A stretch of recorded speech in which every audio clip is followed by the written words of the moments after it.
Hi friends, welcome to Sabina சமையல். இன்றைக்கி நம்ம ஒரு பாரம்பரியமான ஒரு ஸ்வீட் ரெசிபி தான் இன்றைக்கி செய்ய போகிறோம். அதுக்கு நான் கம்பு ஒரு அரை கப்பு எடுத்து வச்சுருக்கேன். அப்புறம் மாவு பச்சரிசி, கடையில் வாங்கின பச்சரிசி தான், அது ஒரு 3/4 கப்பு எடுத்து வச்சுருக்கேன். இப்போ இதை வச்சு ஒரு பணியாரம் தான் இப்போ நம்ம செய்ய போகிறோம். அதை இப்போ நல்லா கழுவிக்கலாம். பச்சரிசியும் அந்த கம்பையும் நல்லா கழுவி ஒரு 3 மணி நேரம் 4 மணி நேரம் ஊற வச்சுக்கலாம். ஊற வச்சுட்டு இது பழங்காலத்து முதல்லேருந்தே இது நல்லா அதிகமாக செய்வாங்க. இப்போ இதை நல்லா ஊறிடுச்சு பாருங்கள். ஊற வச்சு இப்போ நல்லா ஊறி எடுத்தாச்சு. அதுக்கு நான் வெல்லம் ஒரு 300 கிராம் வெல்லம் எடுத்திருக்கேன். ஒரு 3 ஏலக்காய். தண்ணியே ஊற்ற போகிறதில்ல. இந்த வெல்லத்தையும் ஏலக்காய், இந்த அரிசி, கம்பு இதை மட்டும் போட்டு அரைச்சிக்க போகிறேன். கெட்டியாக தான் இருக்கணும், ஓரளவுக்கு கெட்டியாக இருக்கணும், ரொம்ப கெட்டியாக இருக்க வேண்டாம். இப்போ அந்த வெல்லத்தையெல்லாம் நான் அந்த மிக்ஸி ஜாரில் மாற்றிக்கிறேன். மாற்றிட்டு நல்லா நெய்ஸாக அரைச்சி இப்போ எடுத்துக்கலாம். பாருங்கள், இப்போ நான் அரைச்சி எடுத்துட்டேன். நான் தண்ணியே ஊற்றலை, இருக்கிறத அப்படியே எடுத்து அரைச்சி எடுத்துக்கிட்டேன். இப்போ நல்லா கலக்கிக்கலாம். லைட்டாக சோடா உப்பு, இனிப்புக்கு லைட்டாக வேணால் கொஞ்சம் உப்பு போட்டுக்கலாம். இப்போ உப்பு போட்டோம்னா நான் கொஞ்சம் இப்போ லைட்டாக சோடா உப்பு கொஞ்சம் போட்டுக்கலாம். போட்டுட்டு இப்போ நல்லா கலக்கி விட்டுக்கலாம். கலக்கி விட்டுட்டு நம்ம கொஞ்சம் புளிக்கிறதுக்கு ஒரு மணி நேரம் 2 மணி நேரம் மட்டும் வச்சுக்கலாம்.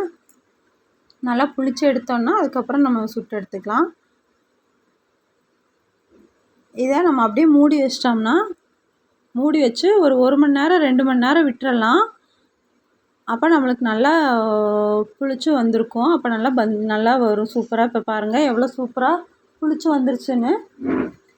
இப்போ நம்ம மிக்ஸி ஜார் ஒன்று எடுத்துக்கலாம். எடுத்துகிட்டு ஒரு 50 கிராம் நடக்கடலை, வறுத்த நடக்கடலை தான். இந்த நடக்கடலையை கொருன்னு ரொம்ப நெய்ஸாக அரைக்கக்கூடாது, ஓரளவுக்கு அரைச்சிக்கலாம். அரைச்சிட்டு இந்த மாவோடு அதை மிக்ஸ் பண்ணிக்கலாம். அவ்வளோதான். பாருங்கள், இது இப்படியே போட்டு நல்லா கலந்துக்கலாம். கலந்து விட்டுட்டு இப்போ அவ்வளோதான். இப்போ நம்ம ஊற்றி எடுத்துக்கலாம் பணியாரம். ரொம்ப டேஸ்ட்டாக இருக்கும், உடம்புக்கு நல்லதும் கூட. இந்த மாதிரி கம்பு மாவில் பண்ணி கொடுத்தோம்னா குழந்தைங்க சாப்பிடுவாங்க. நாங்கள் அடிக்கடி தோசை, இந்த மாதிரி பணியாரம் இதெல்லாம் செஞ்சு கொடுப்பேன். இப்போ நான் நெய் பணியார குழியில் நான் ஊற்றிருக்கேன்.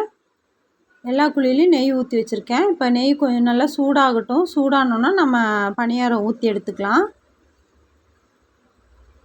நான் எடுத்திருக்க மாவுக்கு எனக்கு 3 அடசல் பணியாரம் வந்தது. உங்களுக்கு எவ்வளோ தேவையோ அதுக்கு தகுந்த மாதிரி நீங்கள் எடுத்து எக்ஸ்ட்ரா ஊற வச்சுக்கோங்க.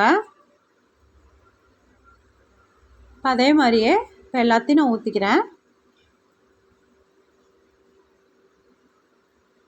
ஊற்றிட்டு லோ ஃப்ளேம்லேயே வச்சுக்கலாம், ஹையில் வைக்க வேண்டாம்.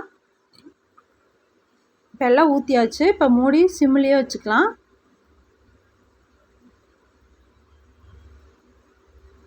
பாருங்கள், மேலே நல்லா கோல்டன் கலரில் வந்திருக்கு பாருங்கள். பணியாரம் நம்மளுக்கு சூப்பராக ரெடி ஆயிடுச்சு.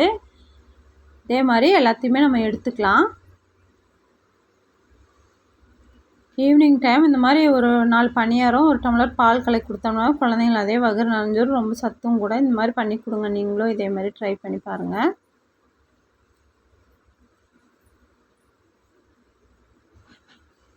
அவ்வளோதான். பாருங்கள், எல்லாத்தையும் எடுத்தாச்சு.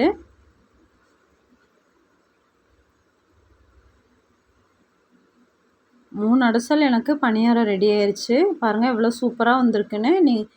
அவ்வளோதான் இந்த வீடியோ. இந்த வீடியோ உங்களுக்கு பிடிச்சிருந்துச்சுன்னா மறக்காமல் எங்கள் சேனலுக்கு ஒரு சப்ஸ்கிரைப் பண்ணுங்கள். அடுத்த வீடியோவில் சந்திக்கலாம். பாய்.